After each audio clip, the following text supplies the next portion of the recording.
사도신경 하심으로 예배 시작하겠습니다.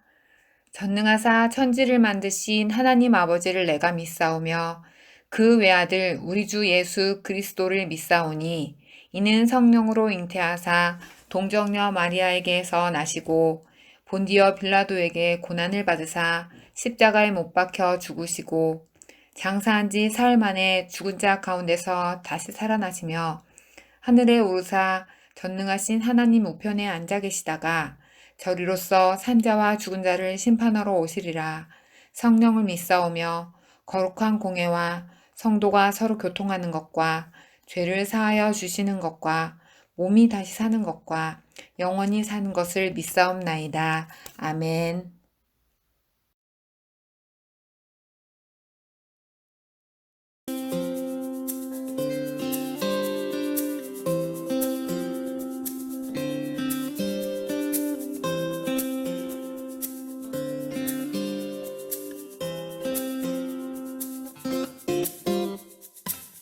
나는 춤을 추네 나는 춤을 추네 나는 노래하네 나는 노래하네 나는 손뼉치네 나는 손뼉치네 나는 기뻐 뛰네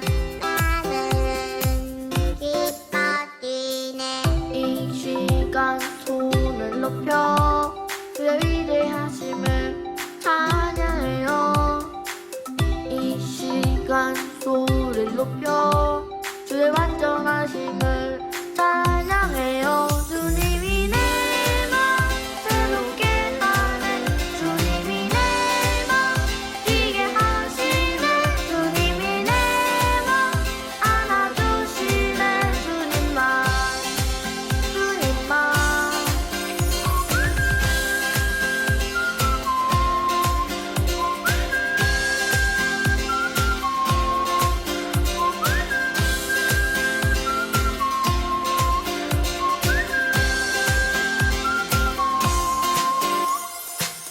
나는 춤을 추네 나는 춤을 추네 나는 노래하네 나는 노래하네 이 시간 소리 높여 제 위대하심을 찬양해요. 이 시간 소리 높여 제 완전하심을 찬양해요. 주님이 내 맘 새롭게 하네 주님이 내 맘 뛰게 하시네 주님이 내 맘 안아주시네 주님만 주님만 주님이 내 맘 새롭게 하네 주님이 내 맘 뛰게 하시네 주님이 내 맘 안아주시네 주님만 주님만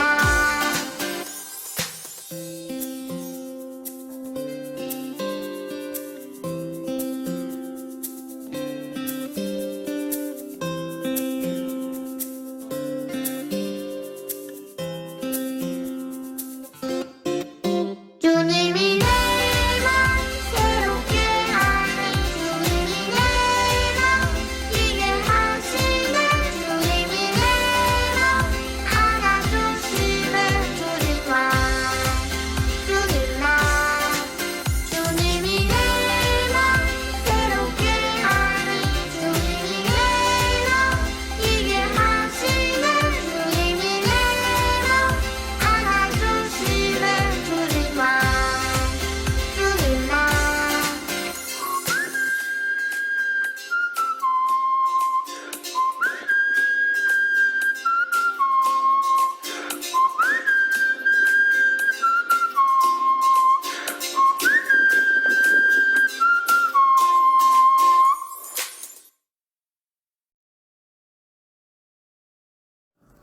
우리 모두 두 손 모아 기도드리겠습니다.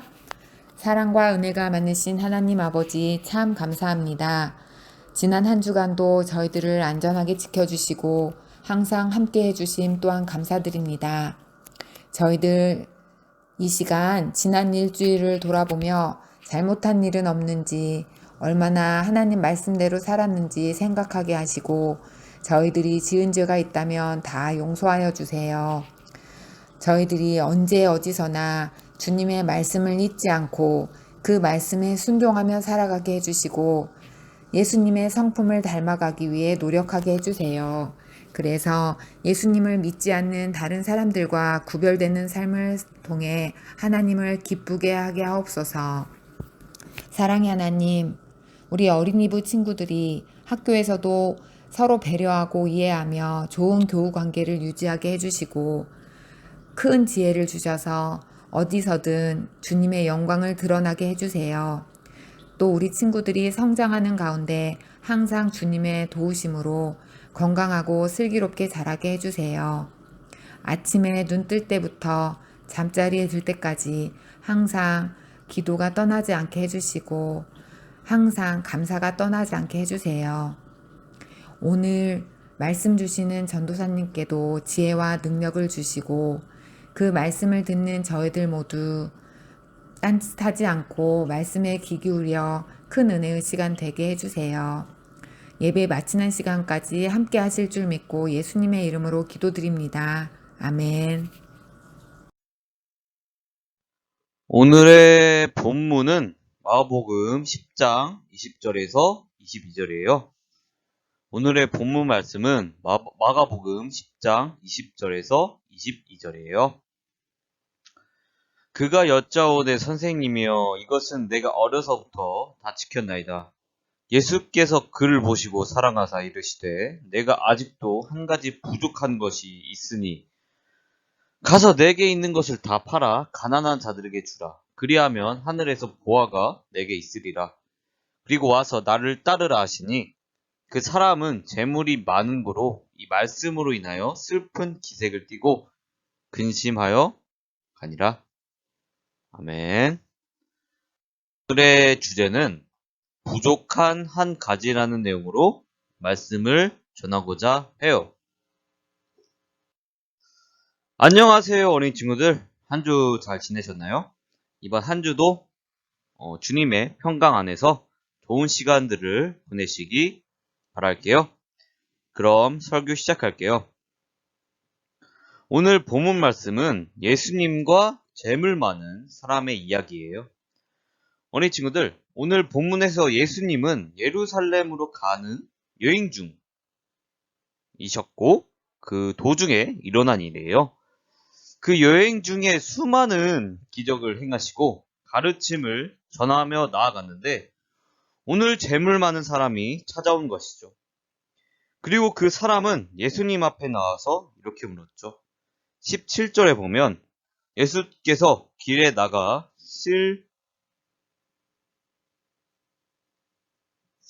한 사람이 달려와서 꿇어 앉아 묻자오되 선한 선생님이여 내가 무엇을 하여야 영생을 얻으리이까? 라고 물었어요. 여기서 잠깐 주목해야 할 점이 있는데 본문 중간에 선한 선생님이라는 단어가 있어요. 잠깐 살펴보면 당시 이스라엘 사람들의 랍비, 즉 그 율법학자들은 스스로 선하다는 표현을 하지 않아요. 그 이유는 바로 오직 유일하신 하나님 한 분만을 믿고 그분만 선하시고 유일하다는 인식을 가지고 있었기 때문이죠. 여기서 잠깐 질문을 내볼까요? 그렇다면 이스라엘 사람은 오늘 성경에 나온 이 예수님의 존재에 대해서 어떻게 생각했을까요?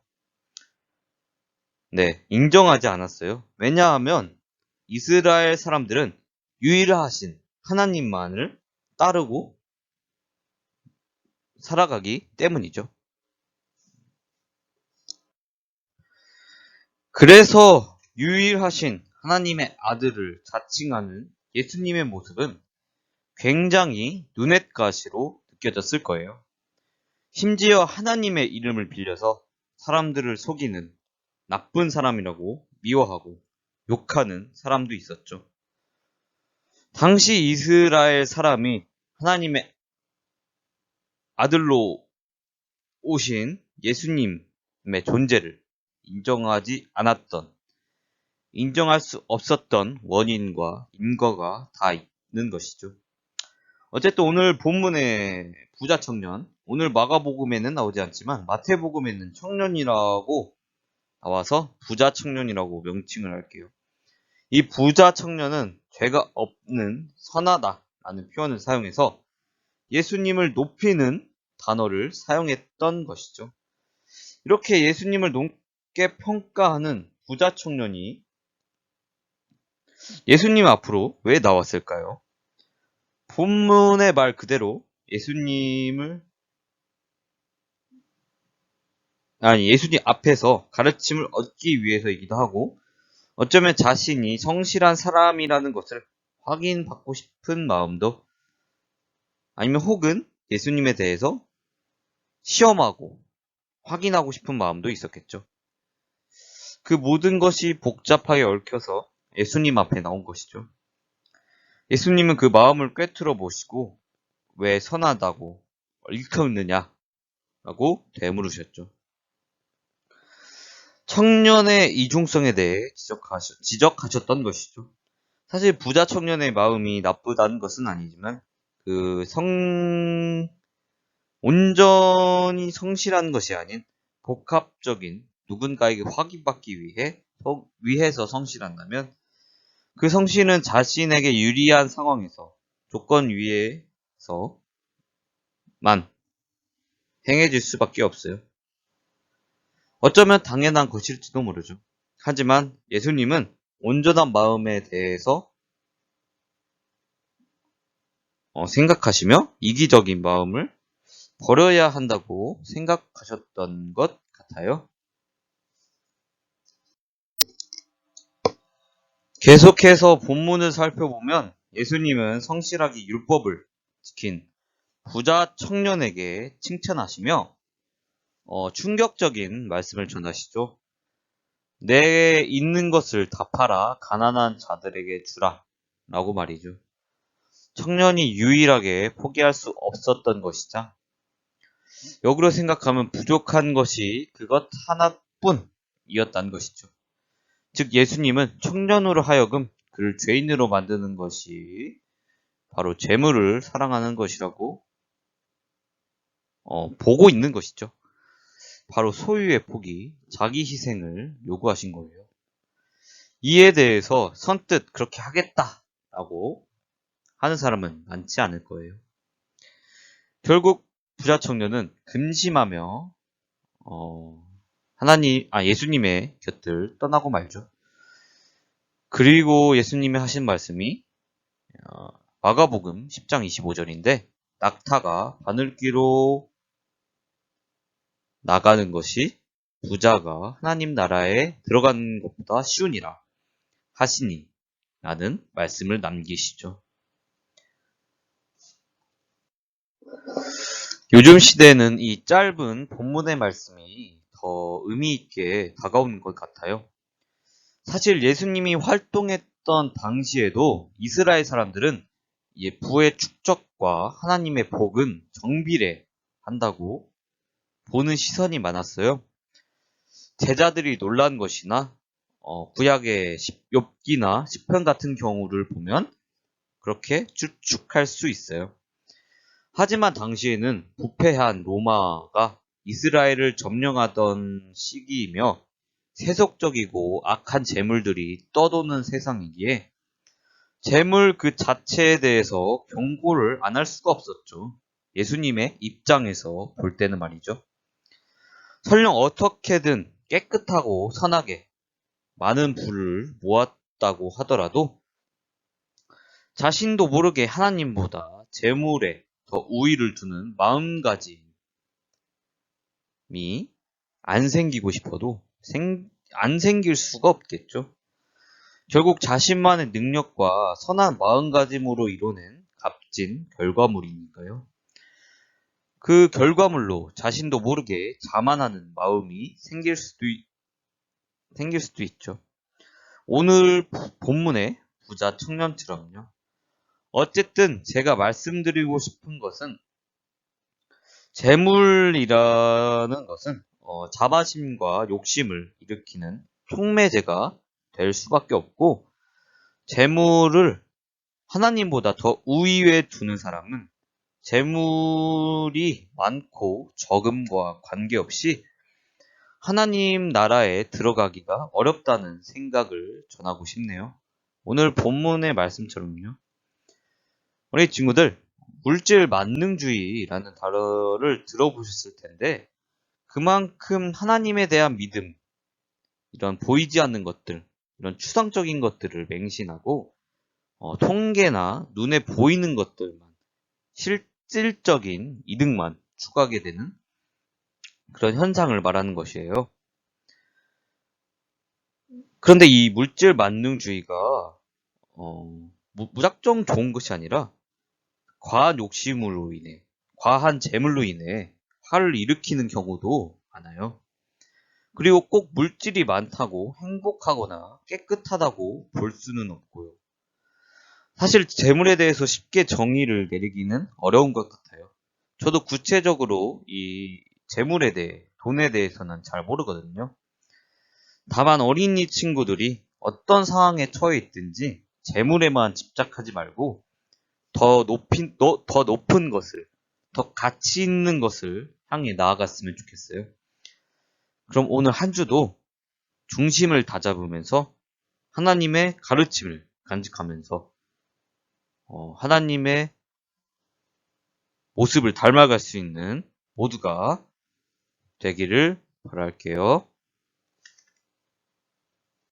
그럼 기도할게요. 하나님, 오늘은 재물에 관련된 본문의 이야기를 나눴습니다.